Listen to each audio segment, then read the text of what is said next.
Hi, this is Ashley Victoria Robinson coming to you from the Pop Spot here at BookCon, and I am joined by prolific author and best dress I've seen so far today, Jodi Picoult! Thank you! How has BookCon been treating you so far? I know you've just come off a prolific signing. It is crazy. Yeah. I mean, it's wild, it's insane, and it is also really life-affirming to see so many passionate readers, right? Oh, It makes you feel really good as an author. that is so beautiful. Yeah. I do feel like you've written more books than anyone else on the planet, except perhaps Stephen King.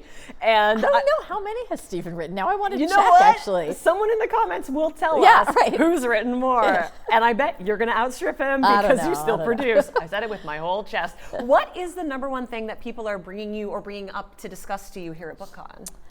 Honestly, a lot of people have been saying really nice things about my activism on TikTok, which is great. Well, you know, like it's kind of funny on social media because you don't always know who's taking it in or if Yeah. anyone's even hearing you. So it's really nice to know that that's giving people some hope right now in a time that's rough. Yeah. And a lot of people have just been coming up to say different things about different books and how much they meant to them at a certain moment in their lives. And like as an author, there's no greater compliment. That's so beautiful. Your books often, to take a darker turn, tackle morally gray areas. You deal with a lot of big questions Yes. and examine them and answer them or don't answer them Right, a yeah. lot of times for us. Yeah. How do you deal with approaching such complex questions and then translating that into a digestible narrative? Right. Well, that's a great question because nobody wants to be lectured at and nobody wants to be told what to believe. Correct. And so, like, it's really important to me when I'm writing about some kind of controversy that I am giving you all different sides of an issue, even if that means for me doing research with things that I don't believe in. Yeah. You know, it's really important to hear that and to reflect it in a character somewhere in the book. I'm never going to tell you what to think when you're reading my novels, but I am going to ask you why your opinion is what it is, and maybe to reconsider that. Ooh, beautiful. It's almost like you've spent a long time doing this. Are there any big questions that you are still looking forward to exploring in future books? Oh, absolutely. I actually have a book coming out on 9/15 Yes. called Hollow Bones. And against kind of this historical backdrop of 9/11's 25th anniversary, it sort of takes a look at how disasters happen even when you don't want them to, and how we lie to ourselves and others to keep the people that we love safe. And there's a lot of really good issues in there that are quite timely and pertinent that I can't tell you because it would be a spoiler, and there are lots of come on, spoilers it's only in between this us book. and the entire No internet. way. There are too many twists in this book. I don't want to give it away. And in the future, I will also be looking at AI. Ooh, genuinely can't wait.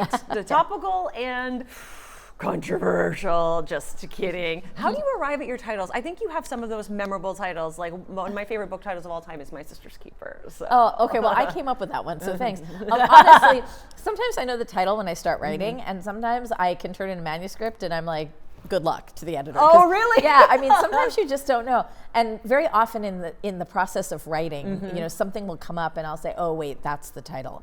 But it's like all or nothing. Either I have it or I absolutely do not. Is Hollow Bones like a bird thing? It is. Hey, It we is. can leave it at that. Yeah, it is, yeah. Because that was the first thing that I thought of, and now I feel As you should. smart for figuring it out. Okay, but listen, this is what's important to know about it. Birds, you know, what makes them so fragile, having hollow bones, is also what makes them able to fly. And that is all I will say. Ooh, I'm going to be ruminating on that until good. September 15th Great. of this year.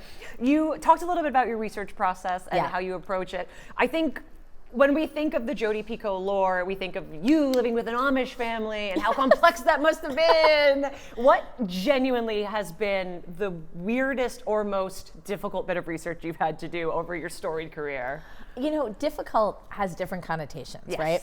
So it was physically difficult going into the Arctic in Alaska in January Yeah.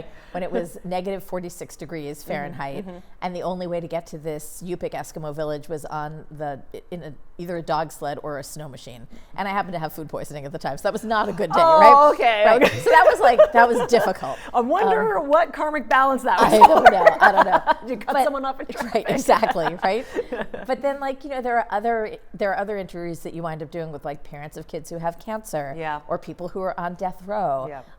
And those are emotionally grueling in a huge way. So I think every book is a little bit different. But I'm really grateful to the people who let me kind of shadow them or live their lives for a while, because most of the stories that I write about, I have not lived myself. And so, No way. Right, I know. Well, they're dark, so that's good. They're also so varied. Yeah, exactly. Something I appreciate about your books is every time I'm like, I don't know what this is going to be. I love that. I know it's going to be satisfying. I know it's going to have a great title, but I'm like, where is it? You could tell me that you were like 9/11 in New York. Oh, amazing. But you could also tell me that you were writing a book about the Silk Road, and I'd be like, sweet. Can't wait to see it. I have to tell you, like, as an author, you have no idea what a privilege that is to have readers who are like, yeah, I don't know where you're taking me, but I am on that ride. Yeah. Because I don't have to write the same book over and over. And if I did, I probably would have retired by now, because I would have been really bored. So I love being like a student of the craft and challenging myself each time I write a new book.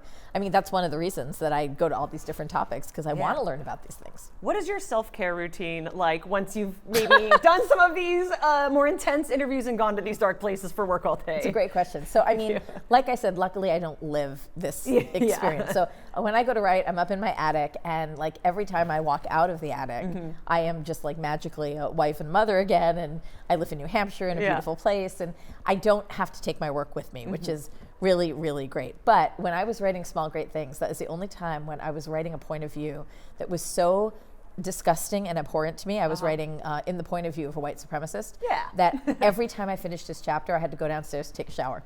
Ooh, I just was very like, symbolic. Yeah, very I felt disgusting. So.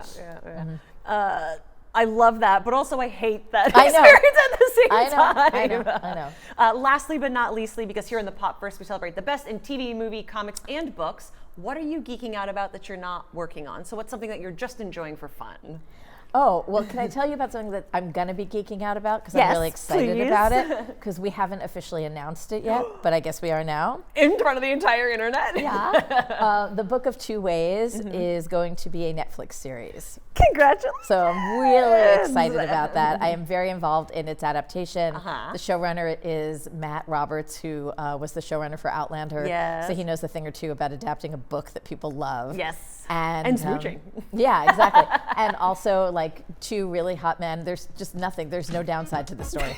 I love no downside to the story. Yeah. Jodi Picoult, thank you so much for joining us here in the Pop Spot today. Thanks for having me.